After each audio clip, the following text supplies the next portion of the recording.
Chuck is a down-to-earth musical storyteller from Ashville, North Carolina. Joe's a big fan. I am too now. Oh, this is great stuff. He tells the best stories, little things about the lives of everyday people. He sings about unsung heroes and forgotten but incredible people, including some odd characters from the game of baseball. Is he in the Hall of Fame? In the Baseball Hall of Fame in Cooperstown, you'll find Chuck's music. Rolling Stone says Chuck reflects the good old U.S. of A., warts and all, with colorful tales. Do you have warts? Oh, they meant the USA. He's the ugliest Hall of Famer. I was going to say, I didn't see the warts, but they must be hidden. He says, colorful tales that remind us there's a whole wide world outside our doors. Chuck is in Seattle for 5 concerts, including a special house concert Saturday night in Snohomish featuring baseball, songs, and more, for which there are still tickets available. All the concert information is available at chuckbrodsky.com, which we'll put a link to at bobrivers.com. Chuck Brodsky, welcome to Seattle and the Bob Rivers Show. How are you? Thank you, Bob. How are you? I'm good. I'll mute the reverb while we say hi. Listen to you warm up. It was just instant. There was like no sound check needed. You are a folk in a package, right? You might say. Yeah. How long have you been writing? How old were you when you started writing songs? Probably college. Okay, so you're not like 5. No. Yeah, you weren't ordering a guitar at 14 months or anything. No, but I was playing the piano at 2. Oh, wow. Okay. And you like to tell stories. I do. I love telling stories. A song is a story, too. Where do you get your ideas for songs, other than baseball, which is well documented? Well, real life, meeting people, meeting interesting people. Oftentimes, people come to me with stories about fascinating historical events or people, and if it touches a nerve, I'll look into it and do a little research and see if I can write something about it. All right. I have a story idea. I love your work. I have a story. There's a song that needs to be written, and you're the guy to do it. All I got's a title. It's called "The Needle in My Seat, Put the Home Run Ball in Yours." Say that again. One more time. The needle in my seat, put the home run ball in yours. That's about awesome. Steroids and for baseball. That is awesome. That is awesome. That might have to be the next one on I the would list. love to see that. That'll be brought to you by State Farm. State Farm Insurance. As a fan of baseball, does it break your heart where the game is today, or do you think it's going to be okay in long term? That's a great question. I think the game is the game. You know, it's still a beautiful sport. And if we can just eliminate the cheating, the substances that give people an edge. It's a complicated issue, though. It is. You know, I mean, there are cortisone shots, and where does that fall in? Is aspirin that's legal. helpful? Yeah. Right. Right. Coffee, vitamins. Don't eliminate coffee, dude. I'll have you. No. That's I need right. it too. I mean, everything is Yeah. performance, and food is everything you take and put into your body it does something. So yeah.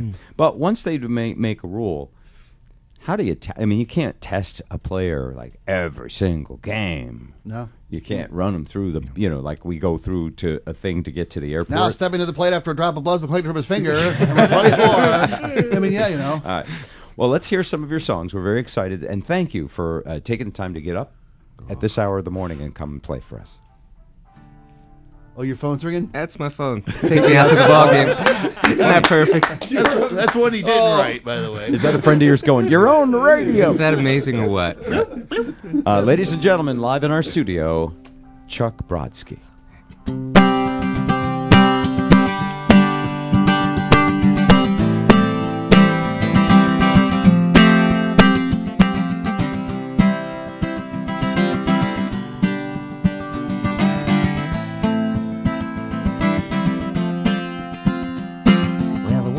Finally ended. America had changed. It had beaten back the Nazis, but the Jim Crow laws remained. There was talk of staging marches, talk of civil rights. There was talk about a Negro playing baseball with the whites.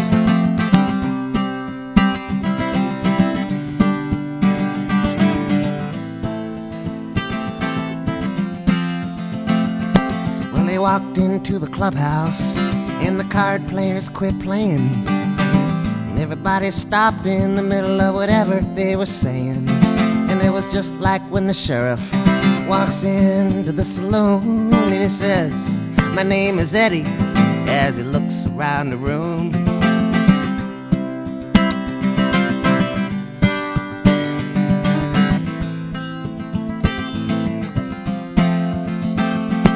This man's here to play baseball.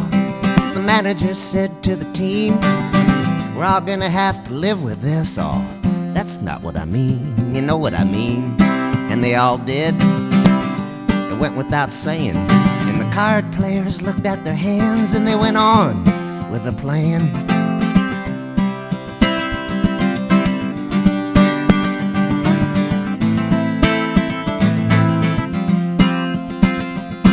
Yeah, they ran him off the field before a game in Birmingham one night. They made him sit up in the grandstands in the section marked for whites. In his Cleveland Buckeyes uniform, it was a new twist on the law. The marshals kept their eyes on him and the hecklers ate him raw.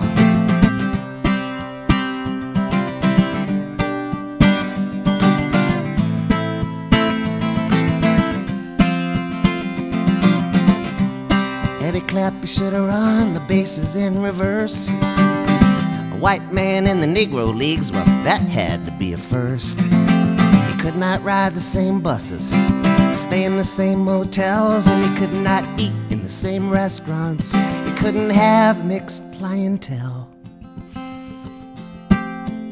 So while Jackie played for Brooklyn, wore the Dodger blue, Eddie crossed the color line, the one without a cue. A white man in the Negro Leagues might as well have been a Jew. And now you mention the name of Eddie Clapp, and most everyone says, who?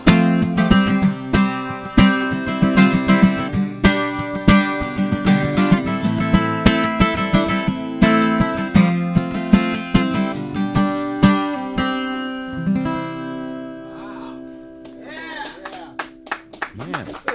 So what's his name again? The Ballad of Eddie Clapp. And that's Eddie Clapp. true story. He crossed the color line as a white guy to go play for the Negro Leagues. That's right. The same year Jackie Robinson crossed the color line to play for So the the Dodgers. song was, at first, I thought it was the other way around. Didn't you? Huh. You're, You know, I started out wanting to write a song about Jackie Robinson. that's actually. what I thought it was at first. And I picked up a book about Jackie and came across a little footnote about Eddie Clapp, and this is actually the reason that I started writing baseball songs in the first place. Because you thought this is the untold story. Yep, and I called the Baseball Hall of Fame hoping somebody there might help me, and having no idea that they had a research department. And the director of research happened to answer my call, and when I asked him if he knew who Eddie Clapp was, he said, no, who was he? And I told him the simple fact that I knew he was the first white man to play in the Negro Leagues, and his response was, you know, that sounds like it would make a great poem or a song.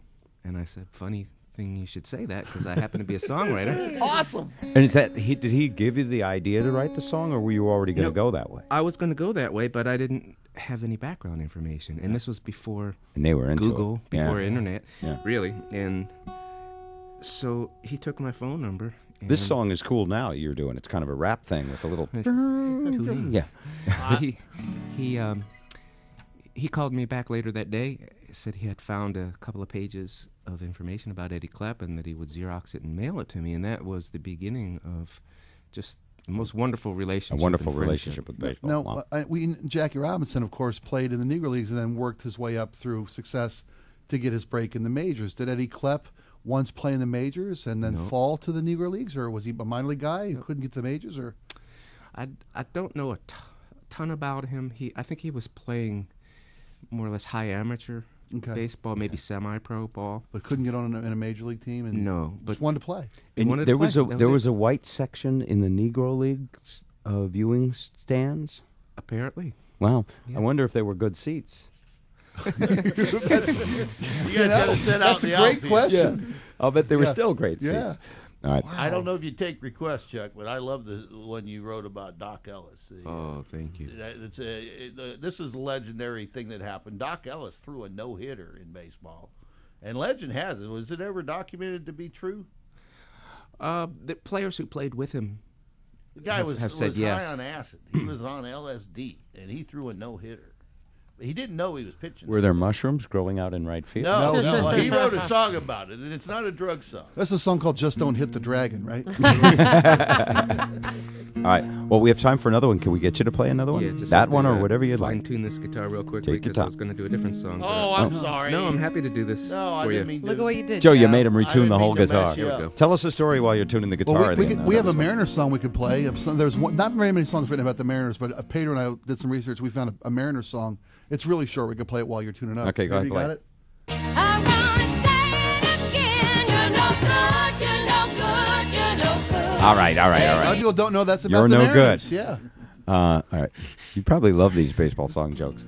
9:52. One more song, folks. Chuck Brodsky performing in Issaquah, Seattle, and Snohomish. All the information at bobrivers.com.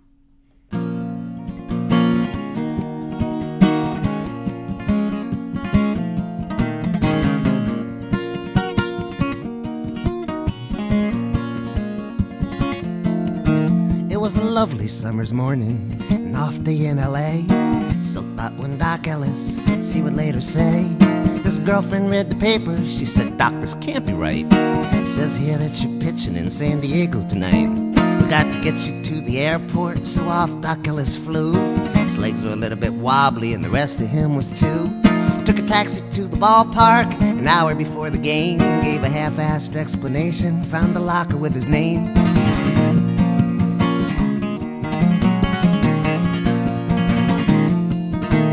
The organ in the upper deck played all the schmaltzy hits. You could hear it in the clubhouse while Doc was getting dressed. His sunglasses he reached for from his locker in a case. Doc Ellis put his jersey on, then he put them on his face. Time came to go on out there, down the corridor. The walls were a little bit wavy and there were ripples in the floor. Went out to the bullpen to do a bunch of stretches, loosen up a little, throw some warm-up pitches.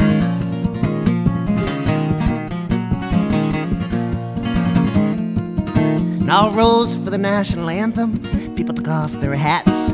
Fireworks were exploding and the cokes were already going flat. Doc was back there in the dugout. So many things to watch. Some players spit tobacco juice and others grabbed their crotch. And the umpire hollered, play ball, and so it came to be. Doc's Pirates batted first when they went down 1-2-3. Doc's catcher put his mask on and he handed Doc the ball, and it was 327 feet to the left right field walls.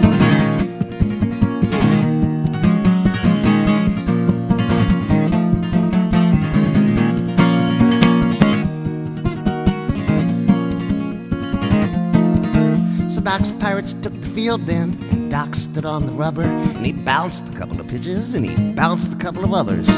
You might say about that day that it looked a little wild. The leadoff batter trembled, and nobody knew why. Doc Ellis smiled. Well, you walk eight and you hit a guy, well, the things that people shout, especially the manager, but it did not take Doc out. Doc found himself a rhythm in a crazy little spin. Amazing things would happen when Doc Ellis zeroed in. Sometimes he saw the catcher, sometimes he did not. Sometimes he held a beach ball, other times it was a dot. Doc was tossing comets, they were leaving trails of glitter. In the seventh inning stretch, he still had his no-hitter. So he turns to Cash, his buddy, says, I got a no-no going. Speaking the unspeakable, and he goes back out there throwing. Bottom of the ninth, and he stood high upon the mound. 3 more outs to go, and he'd have his name in Cooperstown.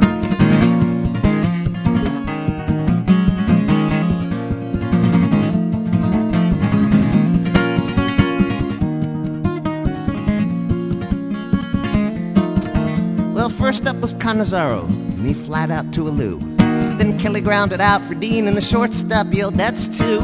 Must have been a madhouse, fans upon their feet. Littler ones among them standing on their seats. Well, that would have brought up Herbal, but Spezio pinch hit, and he took a third strike looking, and officially, that was it. It was a lovely summer's morning, an off day in L.A. So thought one Doc Ellis, as he would later say.